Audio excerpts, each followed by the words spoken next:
Zulema, que encienda su audio. Castellanos Santos, Mayra Zulema. Aquí estoy. Buenas tardes, Mayra. Buenas tardes. ¿Puede iniciar con la retroalimentación, por favor, del día de hoy, lo que vimos el día viernes en clase? Fíjese, licenciada, que tratamos, ¿verdad? Usted explicó sobre la Convención sobre la Eliminación de todas las formas de discriminación contra la mujer, CEDAW. ¿Qué fue de lo que vimos en esa convención, Mayra? Ahí habló sobre los artículos, ay, Dios mío, ahorita le digo que estaba ordenando. El artículo 1. ¿Y qué contiene el 1? ¿Qué regula? Dice: discriminación contra la mujer denotará toda distinción, exclusión o restricción basada en el sexo que tenga por objeto o resultado menoscabar o anular el reconocimiento, goce o ejercicio por la mujer, independientemente de su estado civil, sobre la base de la igualdad del hombre y la mujer, de los derechos humanos, las libertades fundamentales en las esferas políticas, económicas, social, cultural, civil, en cualquier otra esfera. Gracias, Mayra. Sí, decíamos que esta es una definición de tipo legal.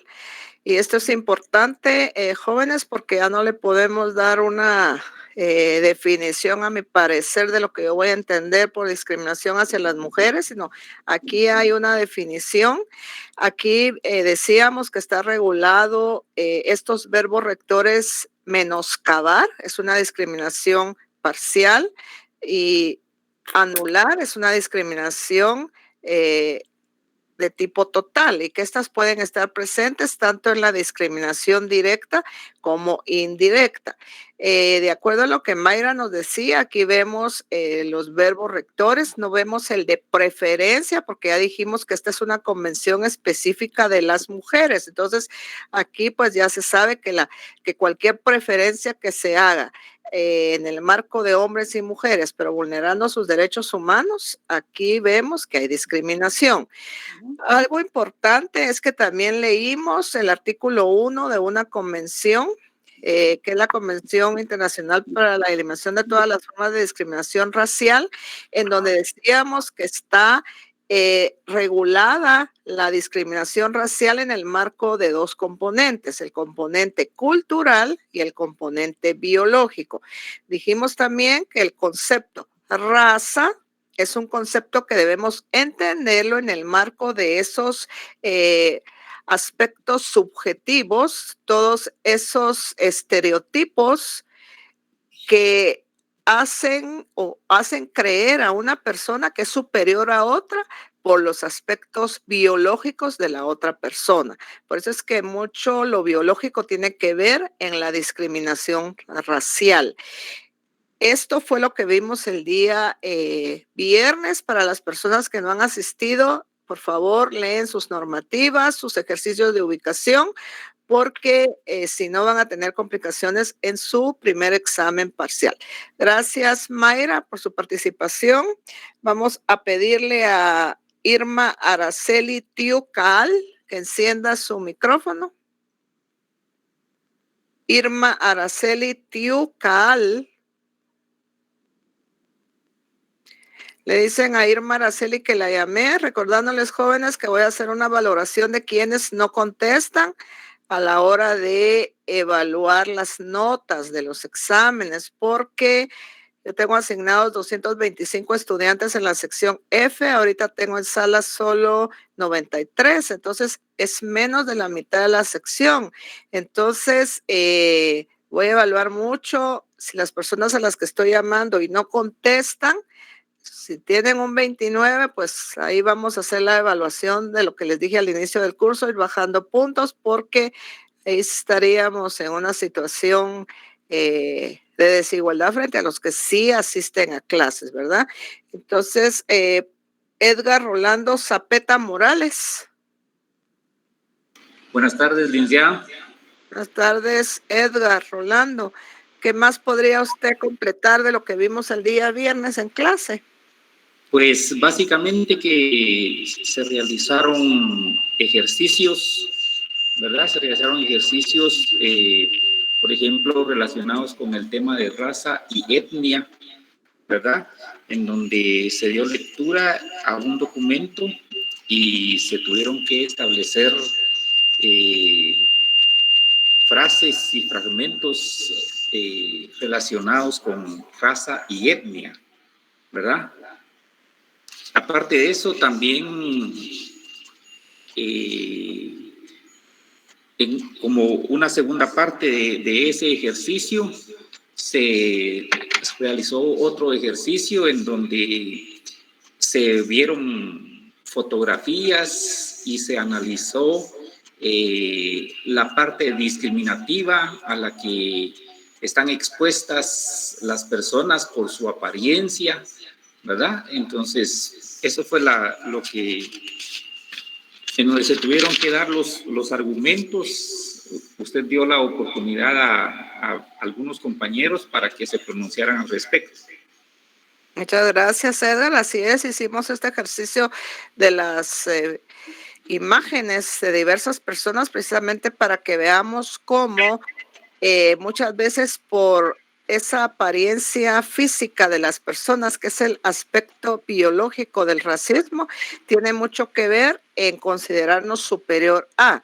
Y ya cuando ese superior a viene a hacer una distinción, una exclusión, una restricción o una preferencia, a vulnerar un derecho protegido, a vulnerar la dignidad de la persona humana o en el caso de los pueblos indígenas a cualquiera de sus derechos colectivos, aquí estamos ante esto que es llamado discriminación, cuyos motivos están en el artículo 202 bis del Código Penal.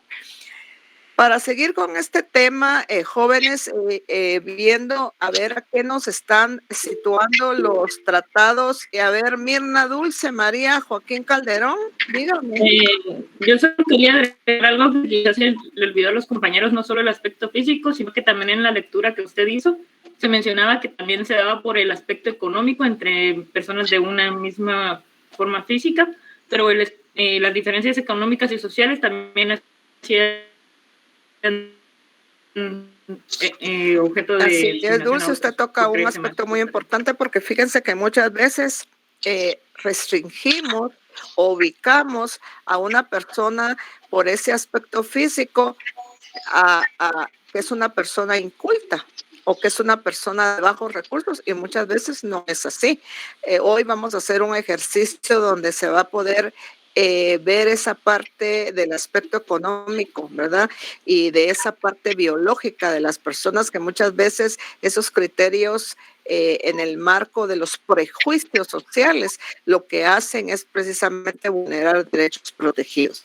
Para seguir con este tema, vamos a leer ahorita, jóvenes, una parte del acuerdo sobre identidad y derecho de los pueblos indígenas, y posteriormente vamos a leer la declaración de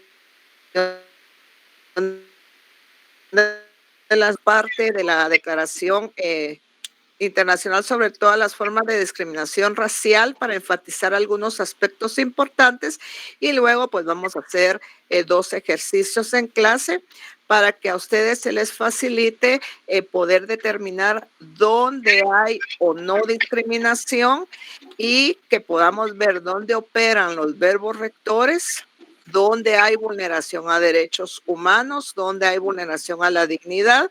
Hoy lo vamos a hacer en una forma muy general porque no hemos entrado a derechos colectivos, pero como están haciendo su ejercicio de ubicación, entonces podemos aquí, Edgar Rolando, puede apagar su audio, por favor, que te escucha al fondo ahí.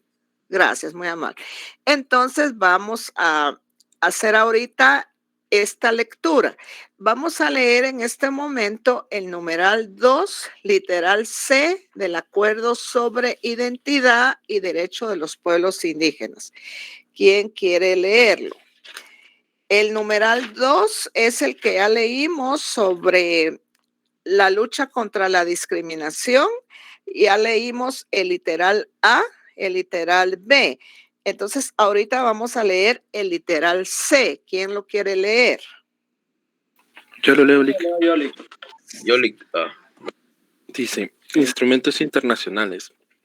Convención Internacional para la Eliminación de toda forma de discriminación racial. 1.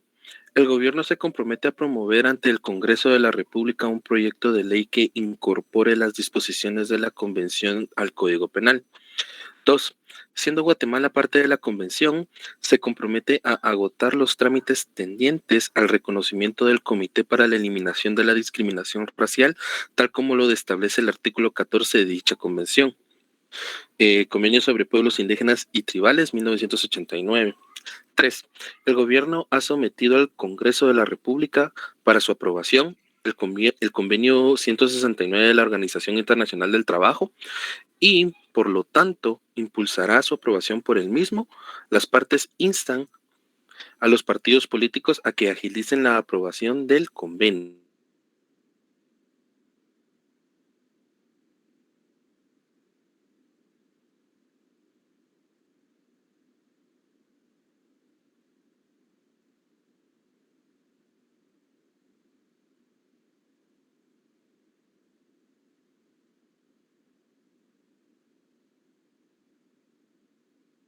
Está citando es una vinculación jurídica con la Convención Internacional para la Eliminación de todas las formas de discriminación racial, pero también está vinculándose con la Declaración de las Naciones Unidas, que ya es una declaración de la cual Guatemala es parte, y una vinculación con el convenio 169 de la Organización Internacional del Trabajo.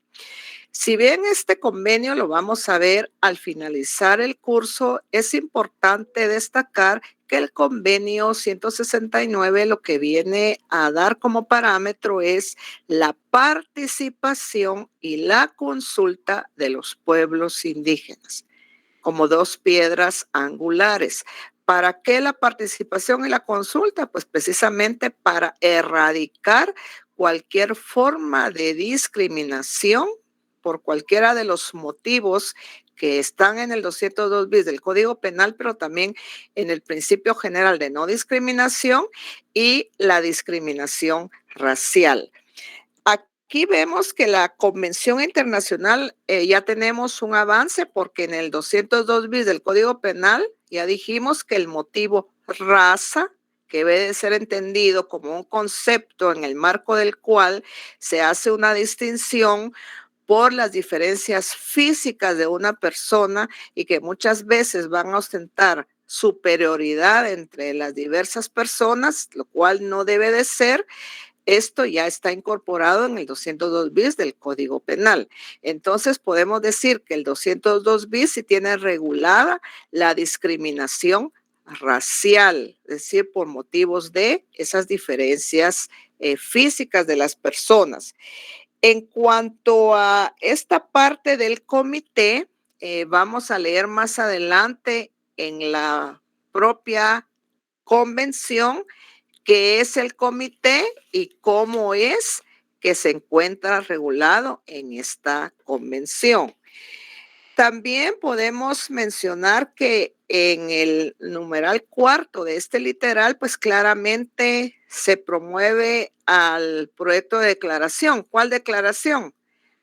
Que está en el marco de las Naciones Unidas, la declaración que hemos estado leyendo, la Declaración de las Naciones Unidas sobre Derechos de los Pueblos Indígenas. Entonces, este literal, jóvenes, lo que nos da es una vinculación jurídica del Acuerdo sobre Identidad y Derechos de los Pueblos Indígenas, que es obligatorio su cumplimiento, porque ya dijimos que tiene una ley marco de los acuerdos de paz que hacen que sea una normativa obligatoria.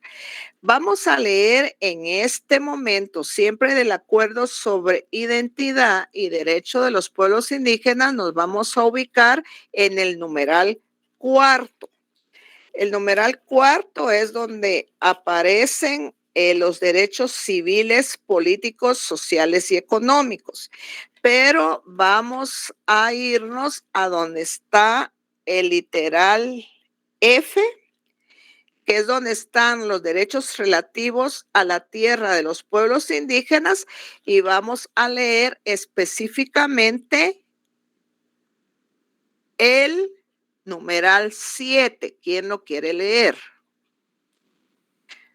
El numeral 7 está después de donde dice restitución de tierras comunales y compensación de derechos. Lo leo yo si quieren. Muy bien.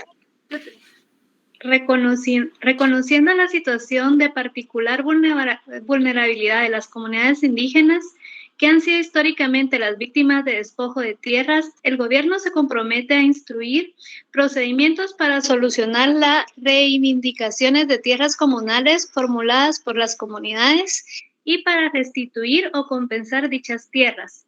En particular, el gobierno adoptará o promoverá las siguientes medidas. 1. Quedémonos ahí. A ver, aquí quiero jóvenes que si tienen en físico su acuerdo, encierren en un círculo o subrayen o le pasen resaltador a estas palabras que voy a decir. Si lo tienen en virtual el acuerdo, lo anotan en su cuaderno, estas palabras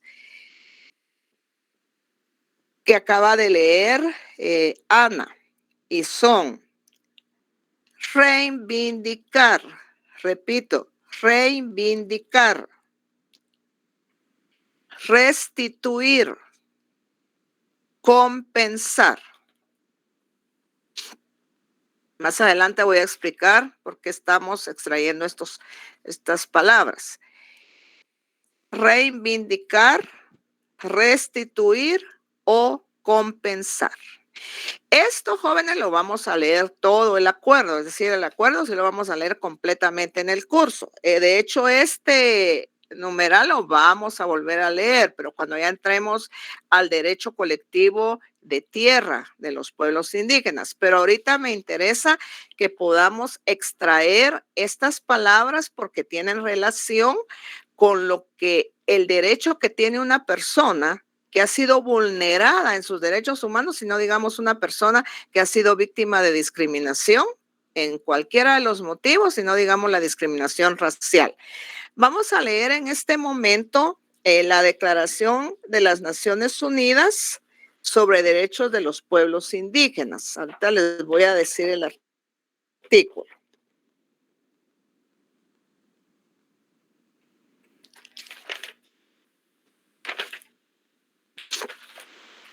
Y en la Declaración de las Naciones Unidas vamos a leer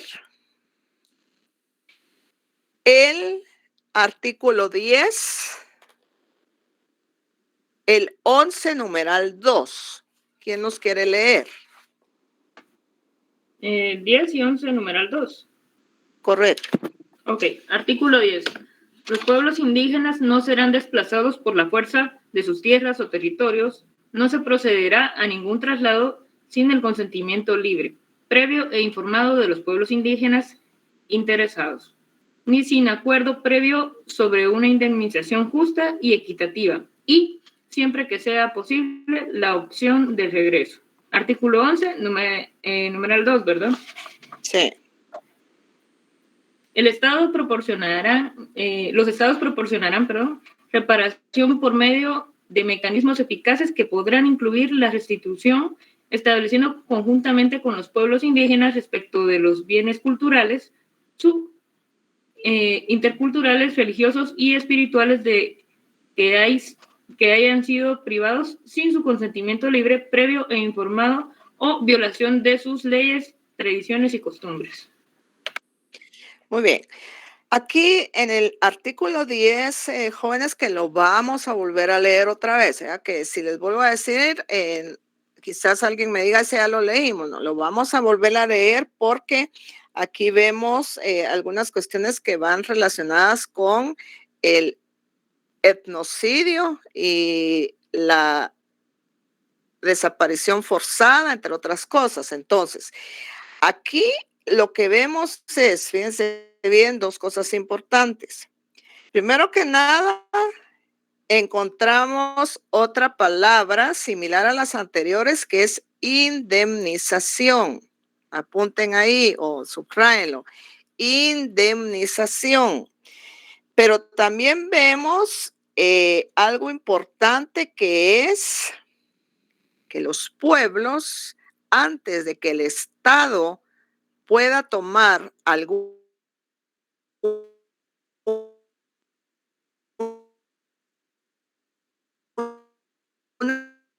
decisión libre, previo e informado. ¿Por qué libre? Porque no puede ser bajo coacción o amenaza. Previo tiene que ser antes de que se tome la decisión. E informado, porque cualquier decisión debe de ser informado a los pueblos interesados en el sentido de decirles, miren, se va a tomar esta decisión. Entonces tiene que ser previo, no después de que hace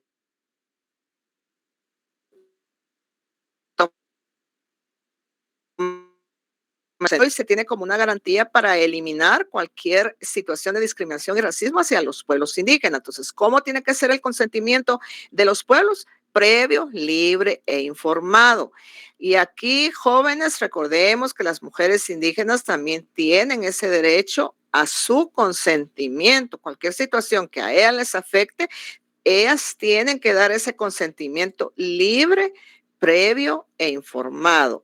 Ahora bien, en el artículo 11, numeral 2, vemos otra palabra o concepto similar. Dice, los estados proporcionarán, ¿qué cosa? Reparación. Reparación por medio de mecanismos eficaces que podrán incluir, ¿qué cosa? La restitución. Entonces, anoten la palabra reparación y anoten la palabra restitución. Y ahora vamos a leer el artículo 40, siempre de la Declaración de las Naciones Unidas sobre Derecho de los Pueblos Indígenas. ¿Quién quiere leer el 40?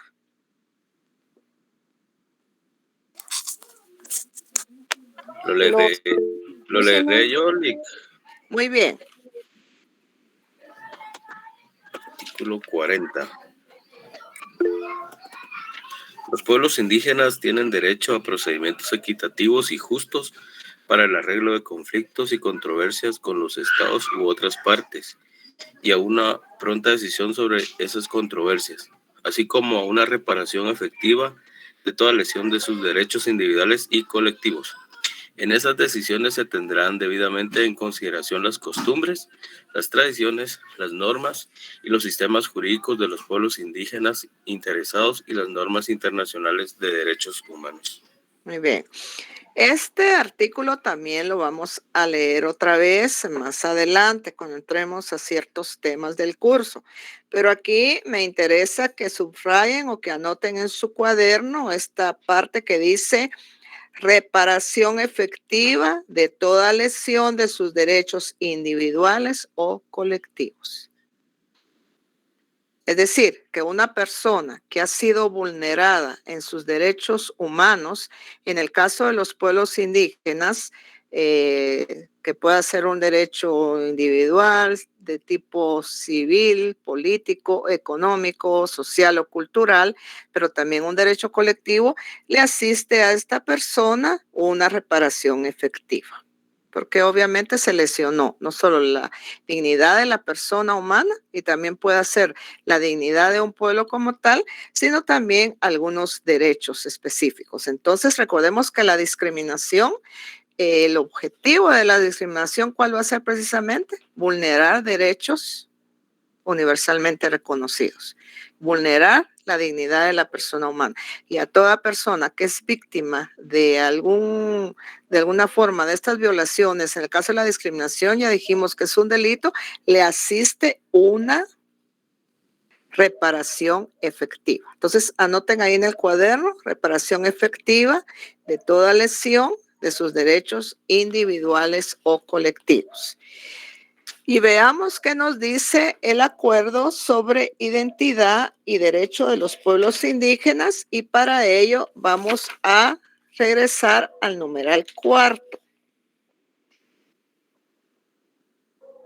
Al numeral cuarto, y vamos a leer el literal G, siempre en el numeral 7 que habíamos leído. O sea, cuando leímos esta parte de la restitución de tierras comunales y compensación de derechos, hasta el final está el literal G. ¿Quién lo quiere leer? Solo el G. Acuerdo sobre identidad y derecho de los pueblos indígenas. ¿Quién lo quiere leer?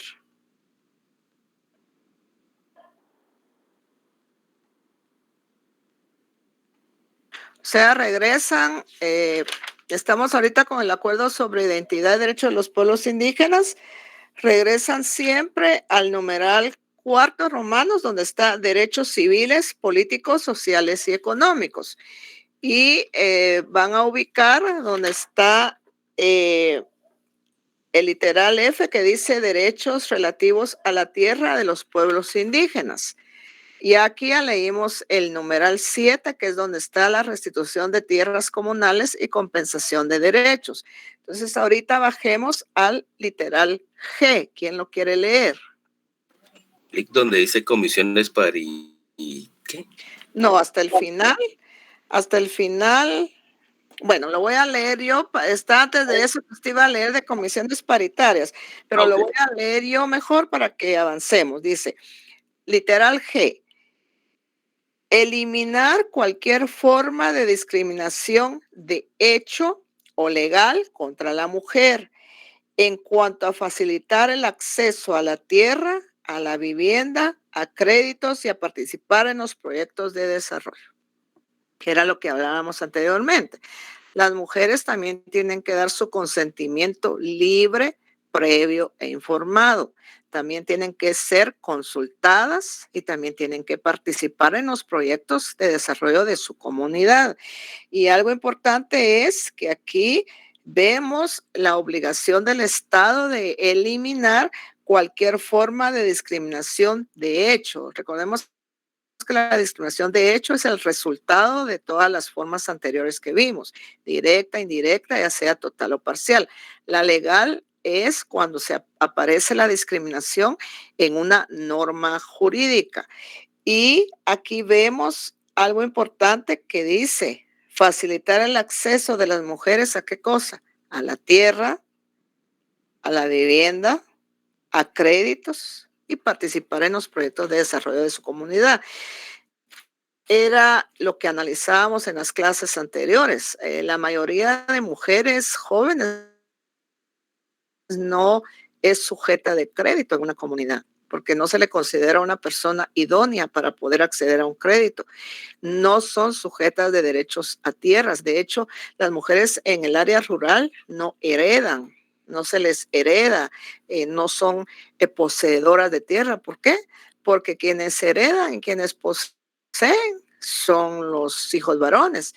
Y por eso es muy importante analizar con los diversos enfoques, porque ¿cómo voy a hacer yo para entonces determinar si hay una brecha? Una brecha hay si, por ejemplo, un hombre sí hereda en el área rural y una mujer no. Aquí vemos ese desbalance. Entonces, ahí voy a ver yo una brecha existente entre los derechos humanos de hombres y mujeres. Y el acuerdo sobre identidad no lo está estableciendo muy claramente. Para poder erradicar la discriminación y el racismo, también tenemos que empoderar a las mujeres y también ellas tienen que ser partícipes del desarrollo de su comunidad. Y esto claramente el convenio no lo está estableciendo. Vamos en este momento a leer, a ver qué nos establece la Convención Internacional sobre la eliminación de todas las formas de discriminación racial. Vamos a leer primero algunos párrafos de la parte del preámbulo. ¿Quién quiere leer el primer párrafo del preámbulo? Perdón, ¿me puede la convención que mencionó? Disculpe. Convención Internacional sobre la eliminación de todas las formas de discriminación racial. El primer párrafo del preámbulo, ¿verdad? Así es. Los Estados partes en la presente convención, considerando que la Carta de las Naciones Unidas está basada en los principios de la dignidad y de la igualdad inherentes a todos los seres humanos y que todos los Estados miembros se han comprometido a tomar medidas conjunta o separadamente en cooperación con la organización para realizar uno de los propósitos de las Naciones Unidas, que es el promover y estimular el respeto universal y afectivo de los derechos humanos y de las libertades fundamentales de todos, sin distinción por motivos de raza, sexo, idioma o religión. Muy bien. ¿Qué vemos aquí, jóvenes? Vemos una reafirmación, lo contrario al respeto, a la dignidad y a la igualdad de todos los seres humanos es discriminación. Entonces, eso es lo que hay que evaluar siempre en un caso de discriminación. ¿Se vulneró la dignidad? ¿Se vulneraron derechos universalmente reconocidos? Si se vulneró, si esa restricción trajo como objeto esto, si hay discriminación. Entonces, aquí en este párrafo vemos esa reafirmación de que todos los estados se han comprometido a erradicar, ya sea en forma conjunta o separada, a erradicar cualquier forma de discriminación y racismo. Y en el caso de los pueblos indígenas, pues también es una prioridad. En el caso de la Carta de las Naciones Unidas, vemos que la carta, que también vamos a ver en el curso, pues precisamente basa su reafirmación en el respeto a la dignidad intrínseca, dice, o sea, a esa dignidad que le pertenece a toda persona humana. Y vemos que realmente para lograr los propósitos de una paz verdadera, pues tenemos que promover y estimular el respeto universal hacia todos los derechos de todas las personas. Si ustedes se dan cuenta, en este párrafo del preámbulo está el verbo rector distinción, motivos, raza, sexo, idioma o religión. Pero veamos qué otros motivos nos da el siguiente párrafo. Leamos el siguiente párrafo, pero solo en las dos últimas líneas. ¿Quién lo quiere leer? Considerando que la Declaración Universal de los Derechos Humanos proclama que todos los seres humanos nacen libres e iguales en dignidad y derechos. Y que toda persona tiene todos los derechos y libertades enunciados en la misma, sin distinción alguna, en particular por motivos de raza, color u origen nacional. Bueno, vemos entonces, jóvenes, que esta convención es vinculante jurídicamente con la Declaración Universal de los Derechos Humanos. Recordemos que la Declaración Universal no lleva un nombre específico de pueblos indígenas, sino es tutelar de todos los derechos universalmente reconocidos. Y vemos que la convención todavía reafirma estos postulados que tienen la misma declaración. Leamos ahorita el párrafo donde está un reafirmando, o sea, después hay otro considerando, otro considerando, otro considerando, y hay un reafirmando. ¿Quién lo quiere leer? ¿Se lo leo, licenciado? Reafirmando que la discriminación entre seres humanos por motivos de raza, color u origen étnico constituye un obstáculo a las relaciones amistosas y pacíficas entre las naciones y puede perturbar la paz y la seguridad entre los pueblos, así como la convivencia de las personas aún dentro de un mismo estado. Muy bien. Veamos aquí que se reafirma, se vuelve a reafirmar que la discriminación no debe de ser, porque aquí vemos otra vez motivo de raza, motivo de creerme superior por la diferencia física de la otra persona. Más que todo lo que prevalece aquí, si ustedes se dan cuenta, es el color de la piel, origen étnico. Vemos aquí claramente, vemos los dos componentes del racismo, el cultural y el biológico.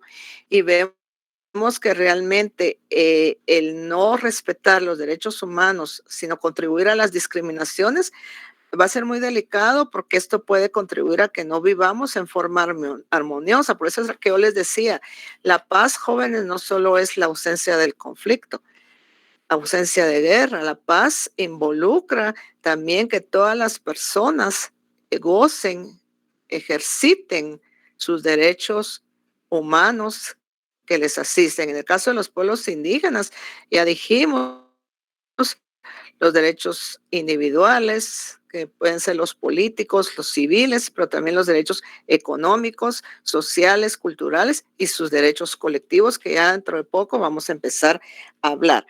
El artículo 1 ya lo habíamos leído. El artículo 1 tiene la definición de lo que se va a entender por discriminación racial, en donde vemos que también están los 4 verbos rectores. Aquí sí está la preferencia. Y vemos raza, color, linaje, origen nacional o étnico.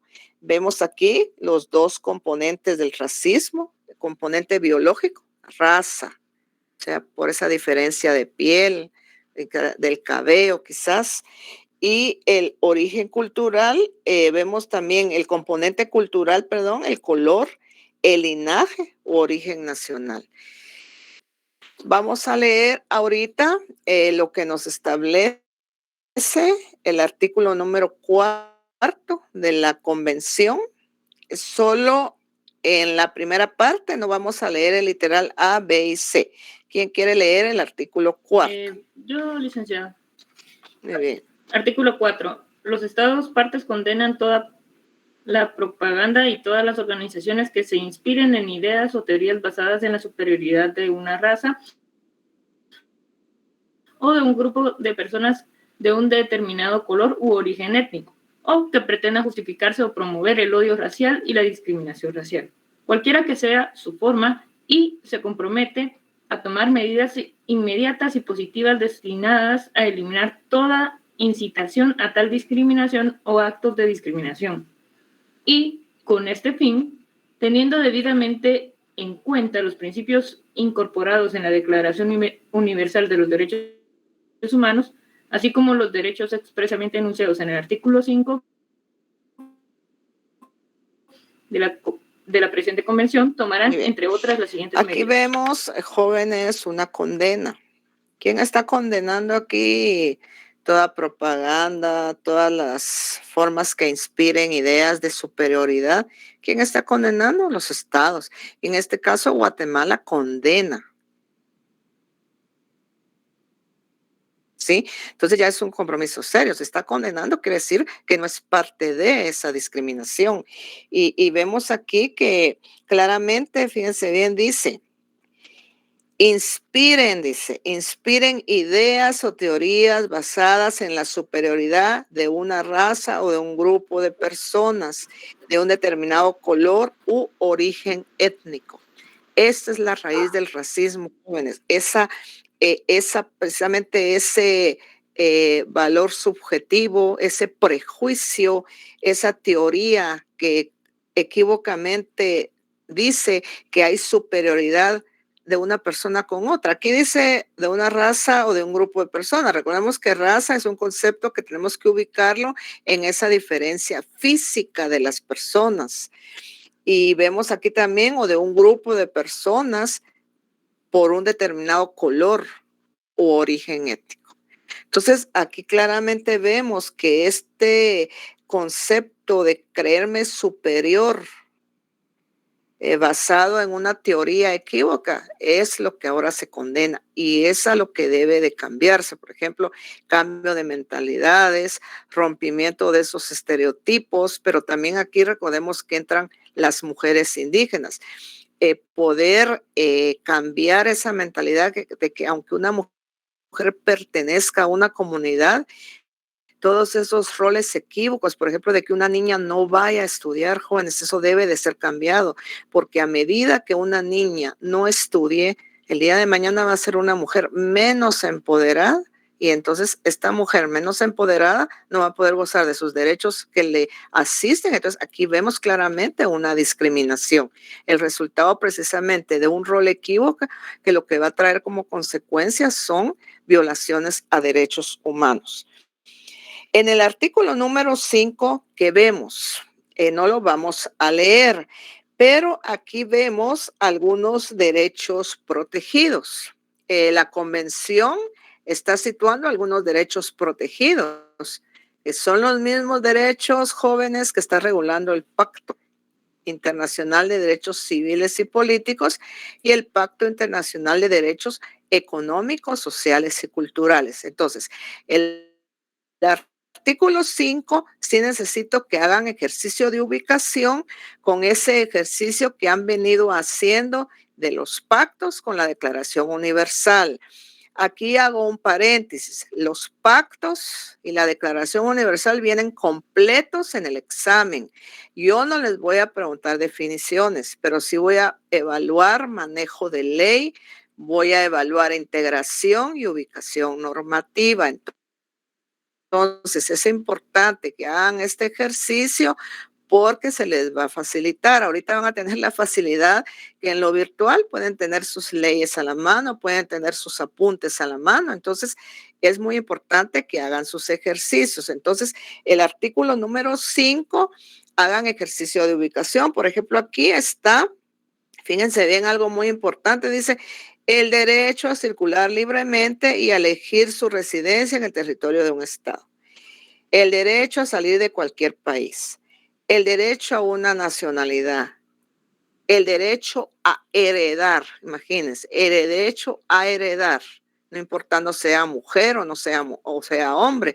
Entonces la convención está dando esos parámetros en el marco de ese respeto a los derechos como tal.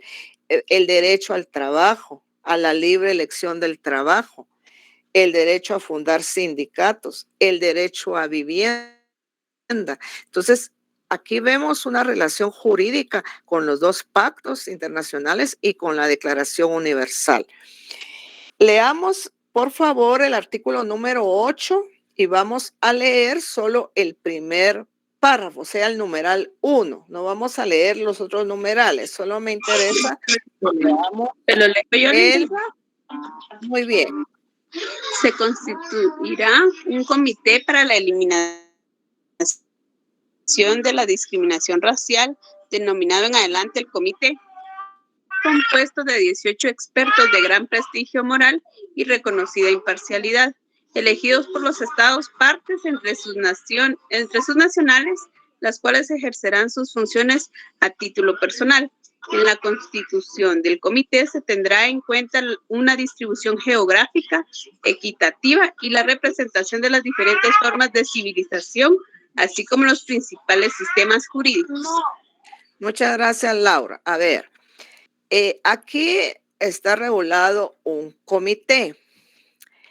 La vez pasada yo les expliqué que los comités son uno de los mecanismos que existen para que los estados sean evaluados, porque tenemos la convención, pero ¿cómo hacemos para saber si, por ejemplo, Guatemala está cumpliendo con lo que se ha comprometido de acuerdo a esta convención?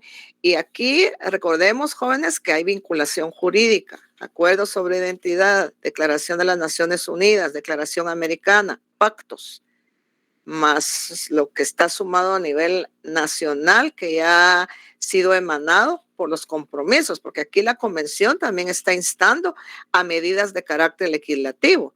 Y si estas medidas de carácter legislativo lo que tienen como por objeto es erradicar cualquier discriminación legal, entra en las medidas de carácter legislativo. Entonces, no se trata solo de que se va a evaluar al Estado de Guatemala, por ejemplo, en el marco de esta convención, sino en lo que va relacionado con la convención.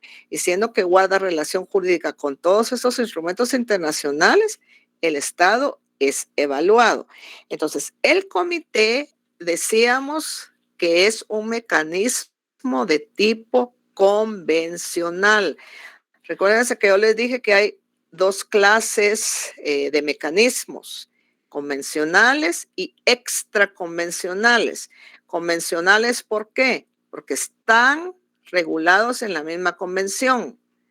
Extraconvencionales porque no aparecen en la convención, sin embargo, sí aparecen en la estructura, ya sea de Naciones Unidas o de la Organización de Estados Americanos, y aquí pues entran varias formas extraconvencionales, pero una de las que más resalta es los relatores. Por ejemplo, hay un relator contra la tortura, un relator de violencia contra la mujer, un relator, por ejemplo, de derechos humanos, que es el que está regulado en los pactos, pero también en los pactos hay comités u órganos de vigilancia. Entonces, este comité es un mecanismo de carácter convencional que viene a vigilar que realmente Guatemala esté cumpliendo con lo comprometido aquí y que realmente se erradiquen cualquier forma de discriminación, en este caso de los pueblos indígenas.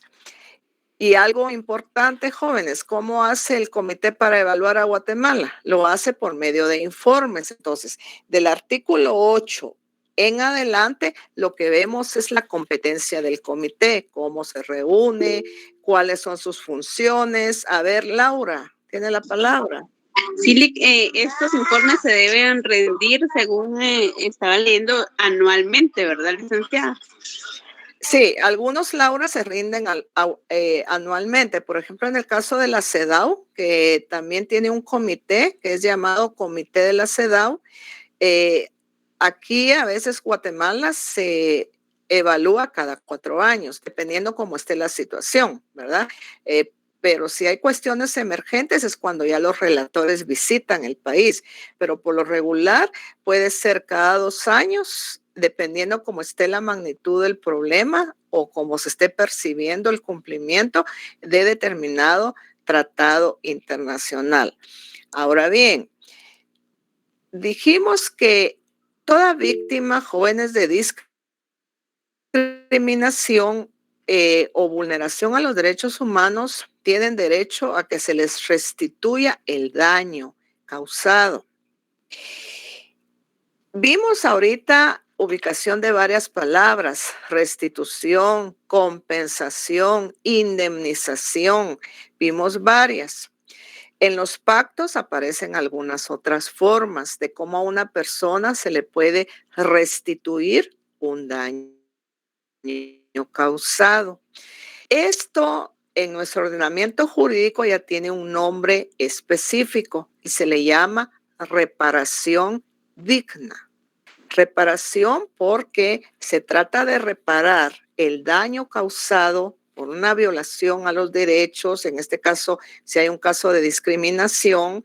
Recordemos que, por ejemplo, en un caso de discriminación tenemos que analizar los actos del lenguaje locutivo, lo que dije, y locutivo, la intención, y el perlocutivo, el efecto que causé, la consecuencia. Entonces, una persona, jóvenes, que ha sido vulnerada, o por ejemplo a una persona que se le discrimina, imagínense ustedes las consecuencias, va a tener consecuencias psicológicas donde su integridad emocional fue afectada, pero también puede hacer que si esta persona a causa de la discriminación tuvo que abandonar el empleo, podemos encontrar aquí que también se le vulneró su integridad económica. Entonces, aquí vemos que a esta persona se le puede restituir el daño en el marco de alguna compensación económica, por ejemplo.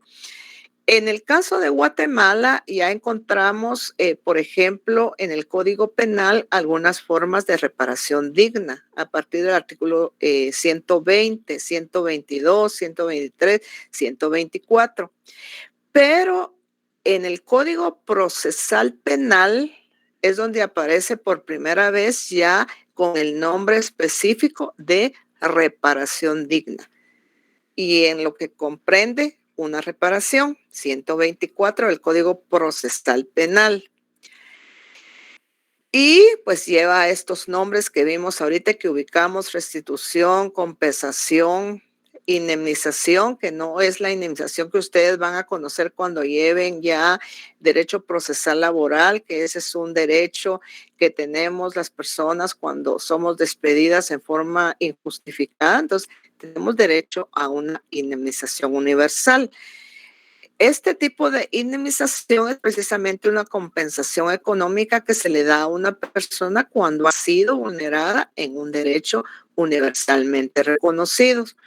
Entonces, la reparación digna se llama reparación porque lo que busca es reparar el daño, ¿sí?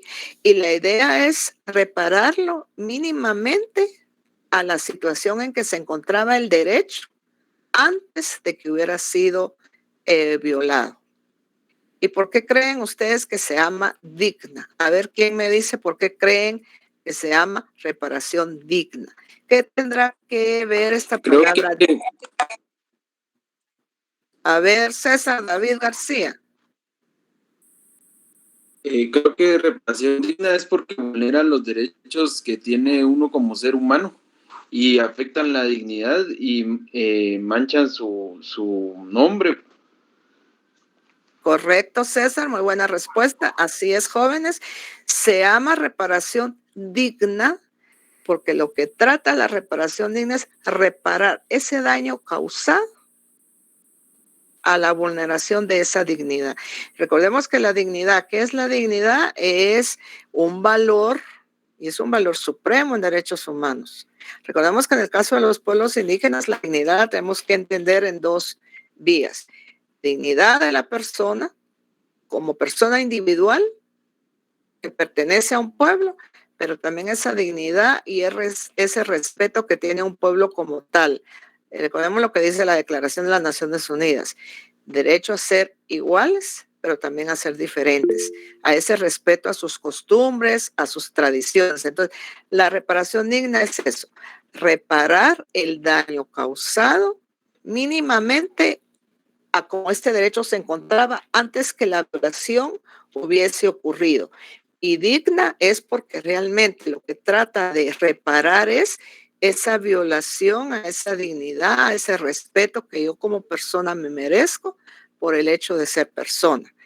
Y lleva cada uno de estos nombres. Esto se los voy a ampliar en la próxima clase a efecto de que podamos comprender la reparación digna, porque cuando ya entremos a ejercicios en clase prácticos, sí vamos a analizar los derechos, por ejemplo, a una reparación digna que la persona pudo haber obtenido.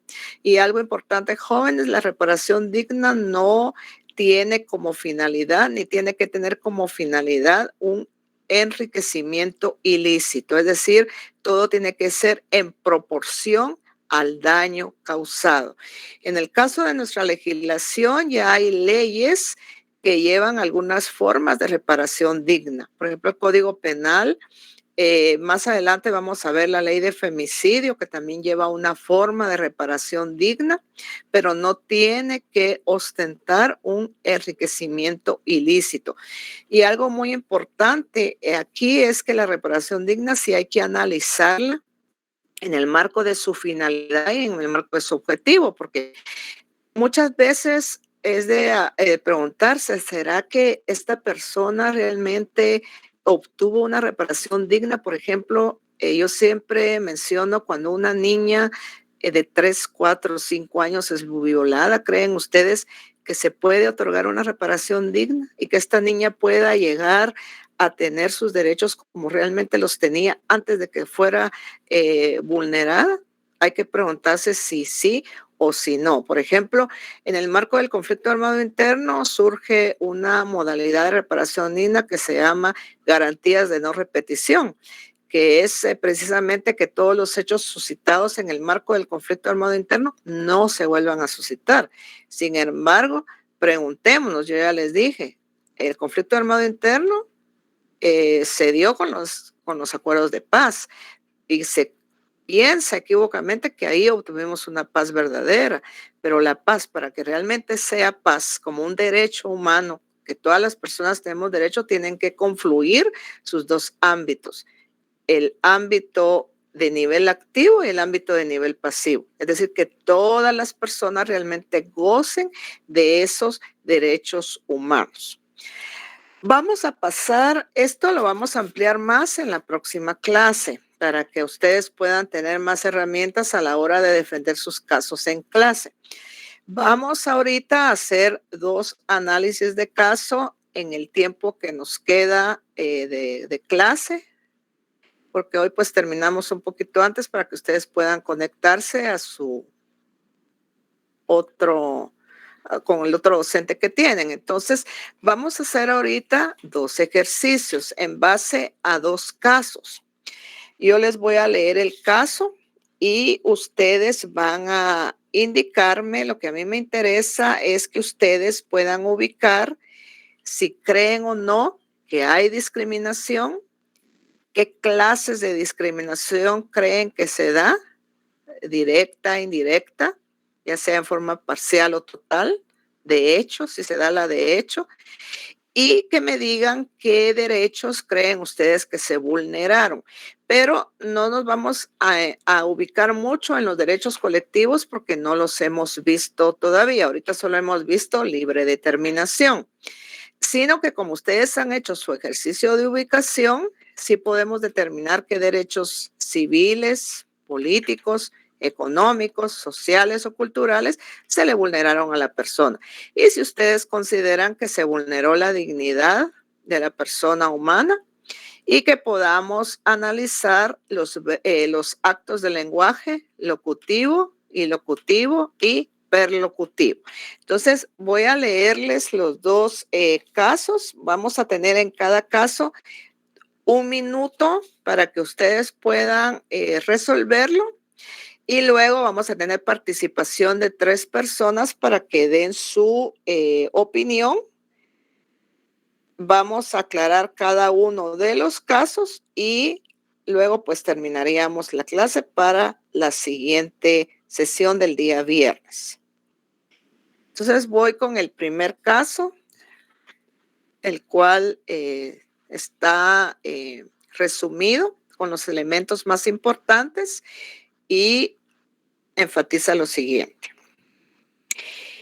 El 9 de octubre del 2008, cuando Rigoberta Menchú se presenta a una audiencia pública en la Corte de Constitucionalidad, en donde se conocía una acción de inconstitucionalidad presentada por 34 abogados contra la resolución que ordenó a los tribunales no dar trámite a ningún recurso legal en contra de la candidatura presidencial de Efraín Ríos Montt.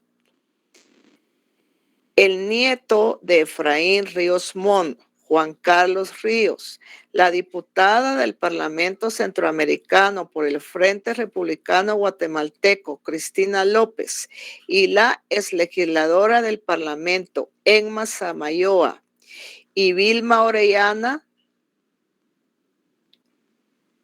agredieron a empujones a Rigoberta Menchú Tum y mediante los empujones utilizaron las expresiones siguientes en contra de ella. India asquerosa, anda vender tomales a la terminal, India. Repito las expresiones, India asquerosa, anda vender tomates a la terminal, India.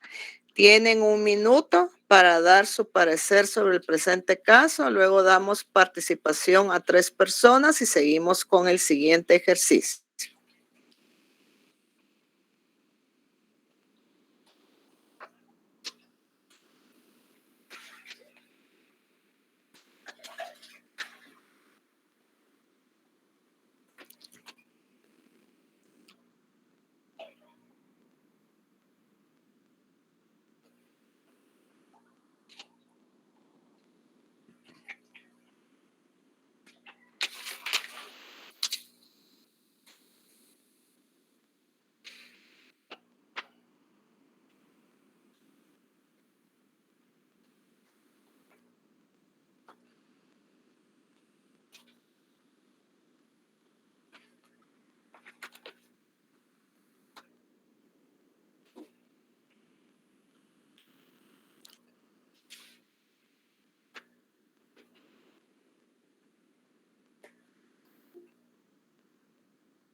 ¿Alguien que quiera participar? No sé si voy a estar mal, licenciada, pero usted me corregirá. A Sobre ver, la, Mayra. sobre la Convención Internacional sobre la Eliminación de todas las formas de discriminación, dice, en el artículo 4 habla de la condena y habla sobre lo que es la superioridad de una raza o de un grupo de personas. Ellos se creen superiores a la señora Menchú por su color u origen étnico y por hacer valer sus derechos, pues. Y también estaba viendo aquí que usted mencionó, por ejemplo, el acto locutivo, lo que dicen ellos, pues. Ujú. Esa es mi forma de verla. No sé si estoy errada, ¿verdad? Pero, y el Código Penal, que usted lo mencionó en sus artículos, ya estoy más perdida. Me recuerdo que era 100. Ay, ahorita le digo, lo acabo de perder. Usted mencionó 4 artículos del Código Penal. Creo que era 120, 21, 22 del Código Penal y del procesal el 124. Ajá. No sé si A estoy ver, bien. sí, Mayra, ahí vamos, cuando haga el cierre del caso, vamos, ahorita no le voy a decir los aspectos, pero usted tocó un elemento muy importante que es superioridad. A ver, César David García tiene la palabra. Buenas noches, Lick. Perdón que no encienda mi cámara, pero tengo problemas de internet. Yo creo que sí, se cometen varios hechos en el cual afectan a la señora Rigoberta Menchú. El primero, a mi criterio, es el acto locutivo, porque las personas que vienen y transmiten la ofensa hacia Rigoberta Menchú y hacia ella sería el acto perlocutivo, porque ella sufre una ofensa directa y también existe una discriminación.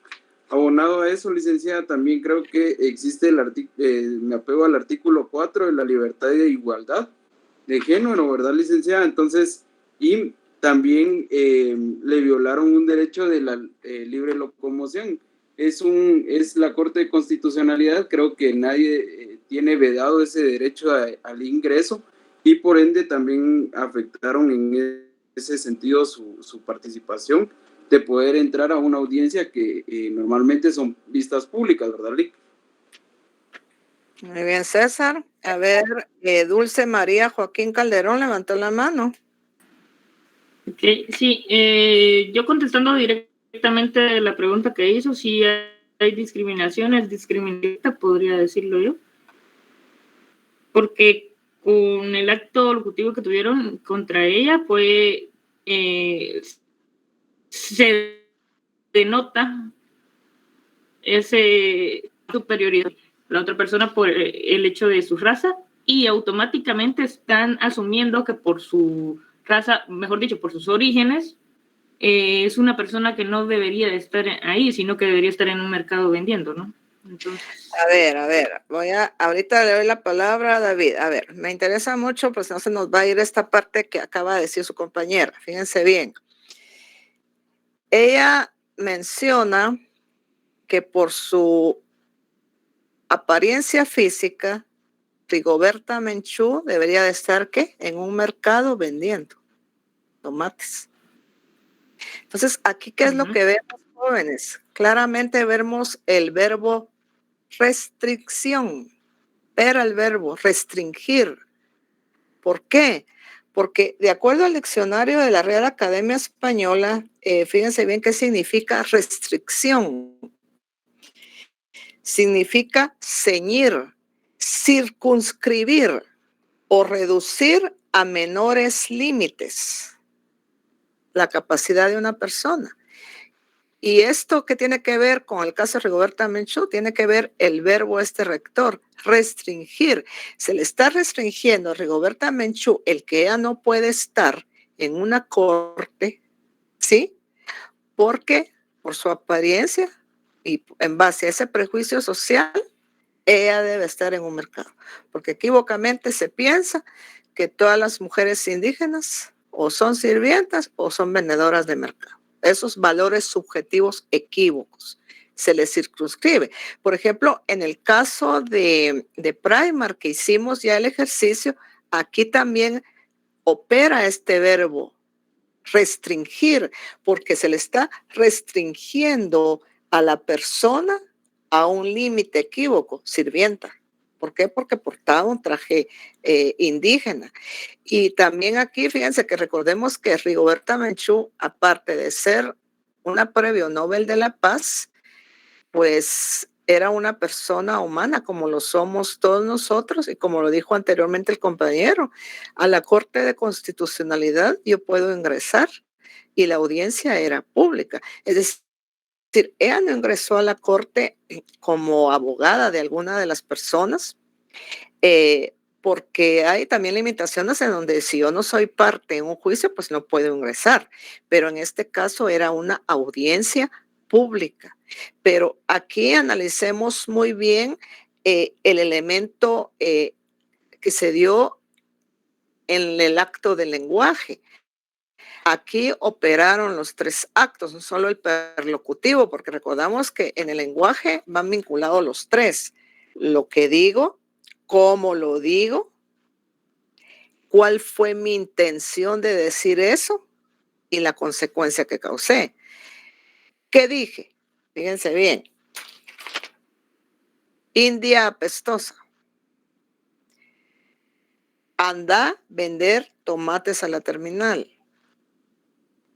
India.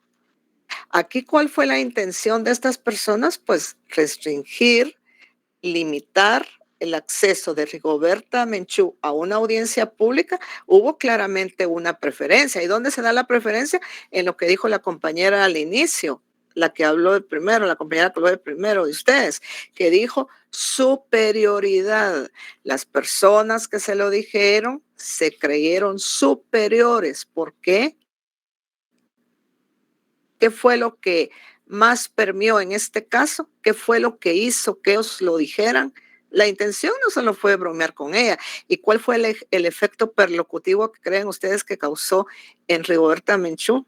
¿Le afectó psicológicamente? Claro que sí, claro que le afectó. ¿Alguien más que quiera participar antes de que digamos si sí hubo o no hubo discriminación? A ver, María José Ruiz Méndez.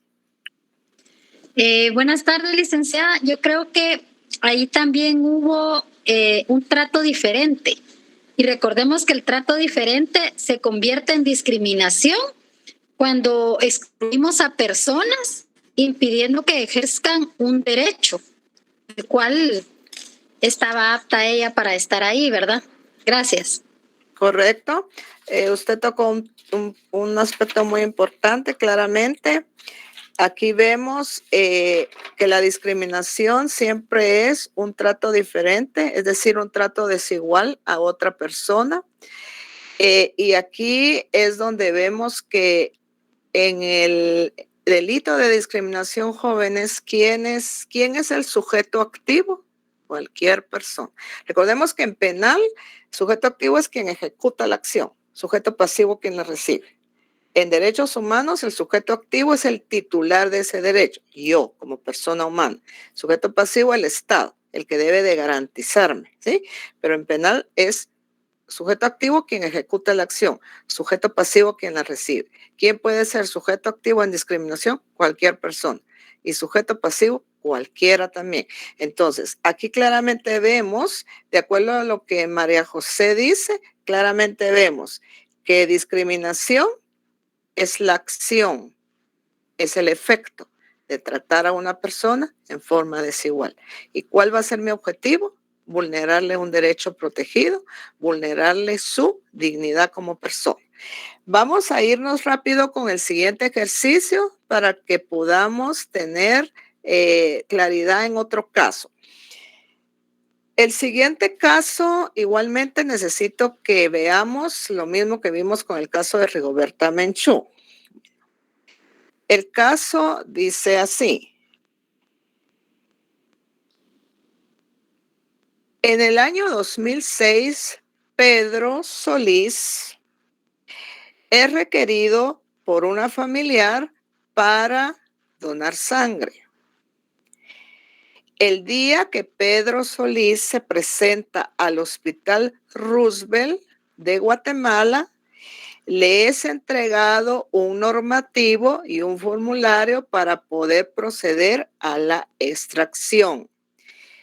A Pedro Solís le había dado hepatitis A hace un año y es una persona epiléptica. Al llenar el respectivo formulario, la técnica del Hospital Roosevelt le indica a Pedro Solís que lamentablemente no puede donar sangre porque el normativo y los requisitos para donar son los siguientes: no tener fiebre, diarrea, gripe, enfermedad hemorrágica, epilepsia, neoplasias, asma bronquial, hipertensión arterial, diabetes mellitus, enfermedades del corazón, enfermedades del hígado, enfermedades mentales, enfermedades del riñón, enfermedades de transmisión sexual, paludismo, dengue y hepatitis.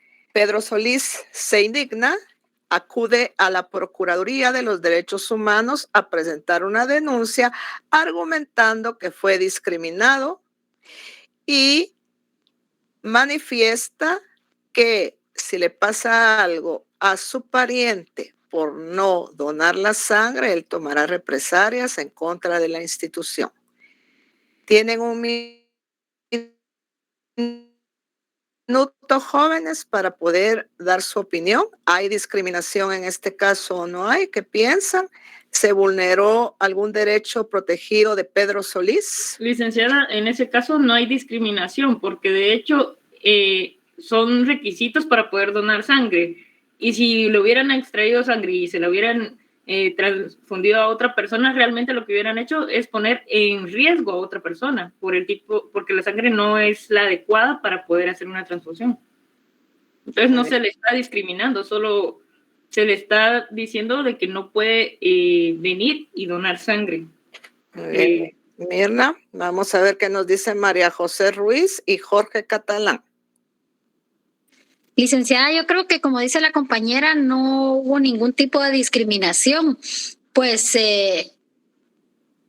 estaba escrito, o sea, estaba estipulado ya cuáles eran las prohibiciones para hacerlo. Y antes de que firmara y todo, pues me imagino que las tuvieron que haber leído y se lo tuvieron que haber dicho.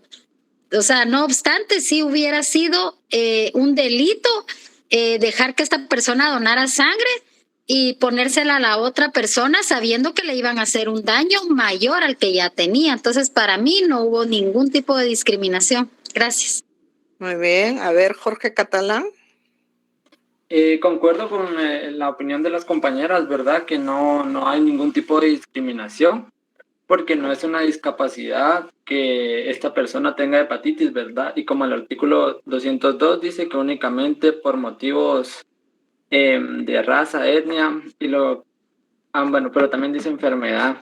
Pero concuerdo con el pensamiento de las compañeras, ¿verdad? Y también lo único que puedo decir es que sí se presentan los 3 actos de lenguaje, ¿verdad? Locutivo, ilocutivo y hiperlocutivo, conforme le dijeron al señor de que no podía donar, ¿verdad? Porque se acercó la señorita, creo que dijo usted, la enfermera, y le explicó, inclusive estaba en la hoja, ¿verdad?, que usted mencionaba. A ver, Jorge, vamos a quedar con usted para hacer el cierre del caso. A ver, sí operan los actos de lenguaje, el locutivo, porque claramente se lo comunicaron, el perlocutivo, la consecuencia. Pero aquí, ¿cuál fue la intención de la técnica de laboratorio? Indicarle que no se podía donar, pero pues ¿cómo se lo dijo? Pues en base al normativo que existe en el Hospital Roosevelt, ¿verdad? Pero a ver, Jorge, hagamos de caso que usted es el abogado de don Pedro Solís. En base a ese motivo que me dijo de enfermedad, supongamos que usted argumenta, sí lo discriminaron porque el 202 bis establece motivo de enfermedad. Él sí podía donar la sangre. Entonces, a ver, Jorge, ¿cree usted que el normativo este del Hospital Roosevelt tiene una discriminación legal? O sea, lo que le estoy dando es elementos, porque en los ejercicios que vamos a ver en clase, a uno de ustedes le va a tocar hacer de abogado de la víctima, pero a otro le va a tocar hacer abogado de la persona culpable. Pero en este caso, por ejemplo, Jorge, hagamos de caso que usted es el abogado de don Pedro Solís, que se considera víctima de discriminación. ¿Qué me diría usted? ¿Cree que el normativo contiene una discriminación legal? No, tiene una discriminación legal porque incluso se podría basar ya en algo científico, ¿verdad? Que hay estudios que no es bueno que se le... Pero usted es el abogado de don Pedro Solís. Pero usted me preguntó si yo pensaba que... Entonces usted ahorita tenía que decirme si considero que sí es discriminatorio, pero dio un elemento muy importante. Jorge, ¿cuál es? Fíjense bien, elementos científicos. Entonces, en un caso de discriminación también podemos auxiliarnos de ciertos dictámenes que son pruebas. Digamos, en clase ustedes van a aprender a hacer un peritaje cultural, pero hay también peritajes que pueden demostrar, por ejemplo, aquí, pues, opinión de algunos médicos, por qué el señor Pedro Solís no podría donar. Y algo importante, fíjense bien, algo que no tienen ustedes que olvidar. Los derechos humanos son integrales, todos son igualmente importantes, todos. Por eso se dice que conforman un todo y que van conexos unos con otros. Pero hay veces, jóvenes, que cuando se necesita analizar un caso, tenemos que entrar a esa regla que la Constitución Política de la República de Guatemala establece en el 44. Si el interés social está siendo perjudicado, no importa que a mí mi interés individual me lo estén, yo creyendo que me lo están vulnerando. Entonces, ante el interés individual, ¿cuál prevalece? El social. Esto lo establece la Constitución. Es lo que está pasando ahorita con la pandemia. Por ejemplo, si un día Jorge Catalán va a un supermercado y la persona de la puerta le dice, lo siento, don Jorge, usted no entra, no trae mascarilla, entonces él no puede decir, voy a ir a la Procuraduría de los Derechos Humanos o al MP a decir que me discriminaron porque me vedaron mi derecho a la libre locomoción y al acceso al supermercado, que es un lugar público. No. ¿Por qué? Porque estamos ante una pandemia, ante un problema de salud. Entonces, ¿qué interés va a prevalecer aquí? El social ante el individual. Les estoy dando estas herramientas para que a la hora de los análisis puedan tener elementos que les ayuden, pero los que participaron, déjenme decirle que lo hicieron muy bien. Sí, Mirna. ¿Dijo hace un año o cuando tuvo un año? Porque si hubiera sido cuando él tuvo un año, o sea, cuando era menor de 12 años, sí podría donar sangre ya siendo mayor de edad, ya pasados sus 8 años más o menos. No, de hecho, una persona que ha tenido hepatitis, sé que por situaciones de salud no pueden donar sangre. No, es por es por el tipo de hepatitis que tiene. Si es antes de los 12 años que tuvo hepatitis, es hepatizar, sí puede. Pero por lo que no podría realmente es por la epilepsia, porque uno si toma medicamentos no puede donar sangre. No, el detalle. Yo dije hepatitis A y hace un año del día ahí sí, definitivamente no. Se suscitó el caso que fue en el 2006. ¿Hoy? Muy bien, jóvenes, entonces nos vamos a quedar ahí para que puedan conectarse a su siguiente clase. Les veo el día viernes. Si no hay preguntas,